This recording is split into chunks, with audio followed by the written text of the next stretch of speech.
andamon unta nato kanunay ang atong kaugalingon diha sa atong pagpakigrelasyon sa Ginoo. Kita nga iyang gitubos, mag-amping unta nga dili na mabuling sa sala ang atong kaugalingon.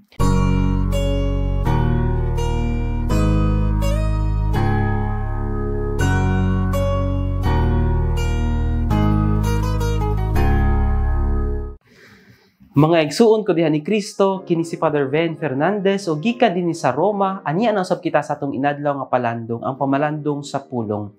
Karong adlaw gihandom nato si Santa Maria Goretti, usa ka virgin and martyr.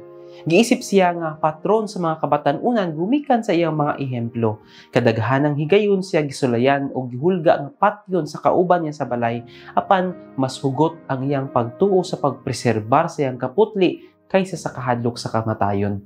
Labang importante sa sugilanon sa batang Maria Goretti, mao ang iyang kaiso sa pagpasaylo sa nakasala kaniya. Mga igsuon, ang atong mga pagbasa nini maong semana nagpahinumdum kanato sa bili sa pagpasaylo diha sa atong pagtuo. Ang tawo nga matuohon sa Ginoo, mapasayloon sa iyang isikatawo.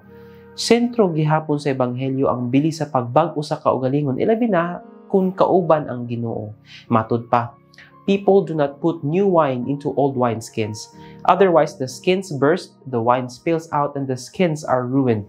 We rather pour new wine into fresh wineskins. Andamon unta nato kanunay ang atong kaugalingon diha sa atong pagpakigrelasyon sa Ginoo. Kita nga iyang gitubos, mag-amping unta nga dili na mabuling sa sala ang atong kaugalingon. Sama ni Santa Maria Goretti, andam unta usab kita modepinsa sa atong kaputli ug pagmantener niini bisan pa man sa hulga sa kamatayon.